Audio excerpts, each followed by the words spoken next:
Hello everyone, welcome to future fund. एक बार मैंने आपसे शेयर किया था जिसमें LIC के प्रीमियर सर्विसेज पोर्टल के बारे में आपको मैंने बताया था रजिस्ट्रेशन कैसे करना है। और मैंने उस टाइम ये भी वादा किया था कि आपको रजिस्ट्रेशन करने के बाद क्या क्या चीजें आपके लिए अवेलेबल है वो भी मैं नेक्स्ट वीडियो में बताऊंगा। तो ये वीडियो थोड़ा लेट हो गया है किसी बिजी शेड्यूल्स की वजह से। आज हम उसी वीडियो के ऊपर बात करेंगे कि प्रीमियर सर्विसेज के अंदर क्या क्या फैसिलिटीज LIC दे रही है। और LIC ने रिसेंटली कुछ एक्स्ट्रा चीज भी एड ऑन की है उसमें। अगर आपने प्रीमियर सर्विसेज के ऊपर हमारा वीडियो नहीं देखा है, मैं आपको रिकमेंड करूंगा कि पहले आप वो वाला वीडियो देखिए। डिस्क्रिप्शन में उसका लिंक मिलेगा और यहाँ पे आपको आई बटन में भी उसका लिंक मिल जाएगा। उस वीडियो को देखिए, अपना प्रीमियर सर्विसेज पे रजिस्ट्रेशन कीजिए। उसी के बाद जिस पे हम आज बात करने जा रहे हैं ये वीडियो आपके लिए यूजफुल होगा। और जिन्होंने रजिस्ट्रेशन कर लिया है उनके लिए शुरू करते हैं हमारा आज का वीडियो। अगर आप इस चैनल पे न्यू है तो इस चैनल को सब्सक्राइब जरूर कीजिएगा। शुरू करते हैं हमारा आज का वीडियो।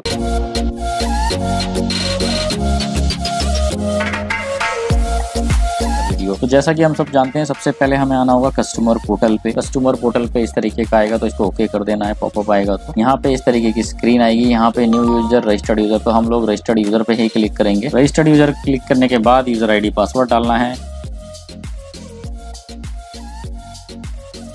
साइन इन पे क्लिक करेंगे, उसके बाद हमारे सामने इस तरीके का खुलेगा। अब यहाँ पे आप देख रहे हैं online NEFT registration facilities now available to customer portal users to avail the facility, click here. तो उसके बाद हम यहाँ पे आते हैं इंडिविजुअल पॉलिसी डिटेल पे। यहाँ पे हमारा आता है प्रीमियर सर्विसेज। हम यहाँ पे आप क्लिक करेंगे तो ये ओके हो जाएगा क्योंकि मेरा प्रीमियर सर्विसेज रजिस्ट्रेशन हो चुका है। हम पहले क्लिक करते थे तो उसके लिए बोलता था कि आप पहले प्रीमियर सर्विसेज पे रजिस्ट्रेशन कीजिए। तो हमने यहाँ पे प्रीमियर सर्विस पे क्लिक कर दिया। तो हमारे पास यहाँ इसके अंदर जो ये 3 पॉलिसी नंबर शो कर रहे हैं, यहाँ पे इंडिविजुअल मेरे ही शो कर रहे हैं। यहाँ पे हम पॉलिसी क्लेम हिस्ट्री देख सकते हैं। क्लेम हिस्ट्री का मतलब है कि पॉलिसी के ऊपर हमने कभी क्लेम किया था, कब क्लेम किया था, क्या क्लेम हमने उसके ऊपर लिया हुआ है। क्लेम हिस्ट्री यहाँ पे दिखाएगा। क्लेम का मतलब है डेथ क्लेम या मैच्योरिटी क्लेम, जो भी होता है। पॉलिसी के ऊपर हमने जो भी क्लेम पहले लिया होगा उसकी हिस्ट्री यहाँ पे अवेलेबल होगी। क्लेम हिस्ट्री पे क्लिक करने के बाद यहाँ पे पॉलिसी नंबर आपको अपने आप शो करेगा। हमने कोई क्लेम किसी पॉलिसी पे नहीं लिया है इसलिए यहाँ पे कोई हिस्ट्री नहीं आ रही है। पॉलिसी प्रपोजल इमेज पे क्लिक करेंगे तो पॉलिसी नंबर आ जाएंगे। पॉलिसी इमेज, प्रपोजल इमेज, दोनों में डिफरेंसेस ये है। पॉलिसी इमेज में आपको बॉन्ड की कॉपी दिखाएगा, आपके बॉन्ड जो आपको इशू हुआ है। स्कैन कॉपी यहाँ पे अवेलेबल होगी पॉलिसी इमेज में। प्रपोजल इमेज में आपको दिखाएगा कि आपने जब पॉलिसी परचेज करी थी, बाई करी थी, तो जो फॉर्म फिल करके दिया था तो उस फॉर्म पे क्या क्या डिटेल्स आपने फिल की थी। अगर आपको वैसे ध्यान नहीं है तो आप देखना चाहते हैं तो प्रपोजल इमेज पे क्लिक करके देख सकते हैं। मैं आपको ये शो कर देता हूँ। पॉलिसी इमेज पे पहले हम देख लेते हैं। यहाँ पे हमारा पॉलिसी का बॉन्ड खुल गया है, जहाँ पे बॉन्ड की एक्चुअली स्कैन कॉपी है। 4 पेजों की स्कैन कॉपी है जिसमें टर्म्स एंड कंडीशन सारी कुछ है। ज्यादा यूजफुल तो कुछ खास नहीं है ये, लेकिन आप वैसे चाहते हो बॉन्ड देखना उसके कि किस तरीके का आपका बॉन्ड इशू हुआ था, या कभी कभार आपसे बॉन्ड खो भी जाता है, मिसप्लेस हो जाता है, तो डुप्लीकेट बॉन्ड इशू कराना पड़ता है। डुप्लीकेट बॉन्ड इशू कराने के लिए आप इसकी भी कॉपी लगा सकते हैं,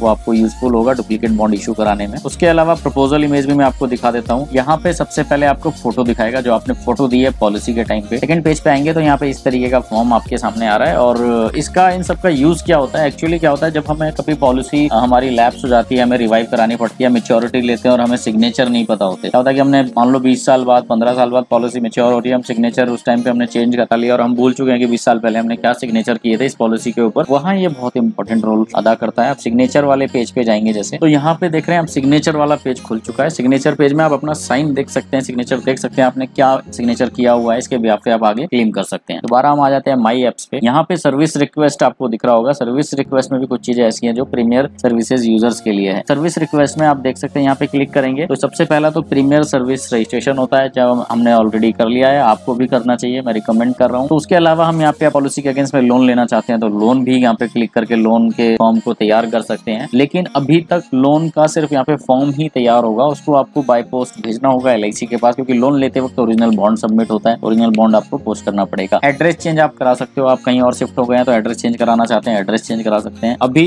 कई लोगों का ये इशू आया था कि मनी बैक आना था पॉलिसी के अंदर। कोई मनी बैक पॉलिसी होती है जिसमें 4 या 5 साल के बाद कुछ इंटरवल के बाद मनी बैक आता है। पहले LIC चेक बना के देती थी, अब LIC ने चेक बनाना बंद कर दिया है, डायरेक्टली आपके बैंक में NEFT करती है। तो NEFT रजिस्ट्रेशन के लिए लोगों को ये लग रहा था कि कैसे ब्रांच में जाएं। ब्रांच भी लिमिटेड ही ओपन हो रही थी और उसके अलावा कोविड का भी इफेक्ट था, थोड़ा डर भी था कि कैसे है। तो LIC ने कुछ ईमेल ID के थ्रू नेफ्ट रजिस्ट्रेशन अलाउ किया और यहाँ पे अब आपके पोर्टल पे भी दे दिया है नेफ्ट रजिस्ट्रेशन। तो यहाँ पे दे दिया है आपको नेफ्ट रजिस्ट्रेशन। इस तरीके के 4 प्रोसेस के बाद आपको पॉलिसी सिलेक्शन करना है, कौन सी पॉलिसी पे रजिस्ट्रेशन करना है। 3-4 पॉलिसी आप इकट्ठे एक बारी में कर सकते हैं। उसके अलावा आपको क्या क्या साथ में चाहिए होता है लिखा हुआ हुआ scan image of CTC cheque leaf and PAN card is required to be uploaded. यहाँ पे CTC चेक मतलब है कि कैंसिल चेक चाहिए जिसमें आपका नेम प्रिंटेड हो, जो आपकी पॉलिसी पे नेम है वही आपके चेक पे प्रिंटेड होना चाहिए, और पैन कार्ड आपको यहाँ पे अपलोड करना है। आपको मैसेज दे दिया जाएगा जब नेफ्ट आपका अपडेट हो जाएगा। स्कैन कॉपी जो आप अपलोड करोगे इसकी फॉर्मेट क्या होनी चाहिए वो लिखा हुआ है यहाँ पे, और लास्ट में लिखा है फाइल साइज 200 KB से ज्यादा की फाइल नहीं होनी चाहिए। File name should be 40 character का आपको फाइल नेम डालना है, और उसका 200 KB से ज्यादा की पर फाइल नहीं होनी चाहिए। तो ये थोड़ी सी डिटेल ध्यान रखें। आप यहाँ पे क्लिक करेंगे, आगे प्रोसीड का ऑप्शन खुल जाएगा। प्रोसीड करेंगे तो दूसरा ऑप्शन आएगा OTP इनपुट। आपका मोबाइल नंबर पॉलिसी पे रजिस्टर्ड होना चाहिए, तभी आप नेफ्ट रजिस्ट्रेशन कर पाएंगे। यहाँ पे OTP आएगा, OTP डालना होगा। उसके बाद कस्टमर कंफर्मेशन होगा, सक्सेस फिलर का आपके सामने रिफ्लेक्ट हो जाएगा, चौथा पॉइंट होगा। तो ये छोटे से प्रोसेस से आप NEFT रजिस्ट्रेशन कर सकते हैं। उसके अलावा NEFT के अलावा यहाँ पे आता है ऑनलाइन यूलिप फंड स्विच। तो यहाँ पे जैसे क्या होता है, जैसे यूलिप पॉलिसी होती है, जैसे mutual fund kind of policies होती है कि आप शेयर मार्केट में आपका इन्वेस्टमेंट होता है, वहां से लेके कुछ पार्ट शेयर मार्केट में होता है, कुछ वो डिपेंड करता है फंड के सिलेक्शन के ऊपर। तो 4 तरीके के फंड होते हैं, bond fund, secured fund, balance fund, growth fund. तो उसमें से कोई एक फंड आप चूज करते हैं। सपोज आपने कोई यूलिप पॉलिसी परचेज करी LIC से, उसमें आपने ग्रोथ फंड में पैसा लगाया है। अब आपको लग रहा है ग्रोथ फंड का रिटर्न उस हिसाब से काम नहीं कर रहा है जिस हिसाब से आपकी एक्सपेक्टेशन है। ऑनलाइन यूलिप फंड स्विच के थ्रू आप फंड स्विच कर सकते हैं। ग्रोथ की जगह आप बॉन्ड फंड में मूव कर सकते हैं। ये ऑलरेडी ऑप्शन रहता है, ये म्यूचुअल फंड में भी रहता है, LIC की यूलिप पॉलिसी में भी रहता है, शेयर मार्केट से लिंक जो भी ऑप्शन रहते हैं उसमें ये अवेलेबल होता है। अभी तो फिलहाल ये मैनुअल होता है जो फंड स्विच होता है। यहाँ LIC ने यहाँ पे ये डाल दिया है कि आगे हम इसको भी लेके आने वाले हैं, तो आपको कुछ टाइम के बाद ये भी मिल जाएगा। पैन डेटा रजिस्ट्रेशन आप अपना यहाँ पे कर सकते हैं। मैंने आपको कहा था जब प्रीमियर सर्विसेज के रजिस्ट्रेशन का एक वीडियो मैंने आपको जब दिया था, हमारे इसी चैनल पे अवेलेबल है, और डिस्क्रिप्शन में लिंक भी है और आई बटन पे भी लिंक है, उस पर क्लिक करके आप देखिएगा। उसमें मैंने कहा था कि आने वाले टाइम में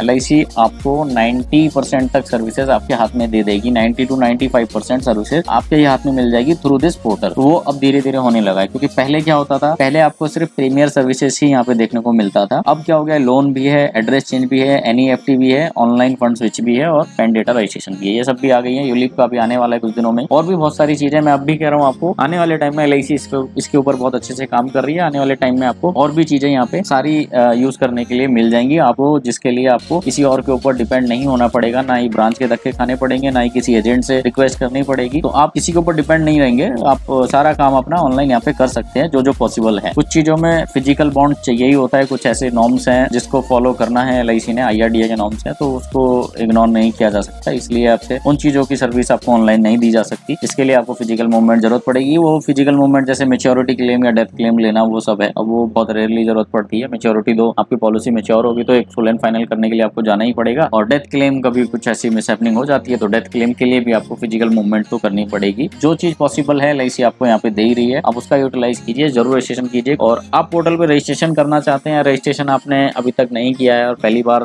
पॉलिसी ली है, उसके ऊपर भी हमने वीडियो इसी चैनल के ऊपर डाला हुआ है, फ्यूचर फंड के ऊपर। उस वीडियो को देख के आप LIC के पोर्टल पे ऑनलाइन रजिस्ट्रेशन कर सकते हैं। तो आज के वीडियो के लिए इतना ही। कोई क्वेश्चन हो तो कमेंट में पूछिएगा, और वीडियो अच्छी लगी हो तो लाइक जरूर कीजिएगा। चैनल को सब्सक्राइब करना मत भूलिएगा। मिलते हैं नेक्स्ट वीडियो में। Thank you.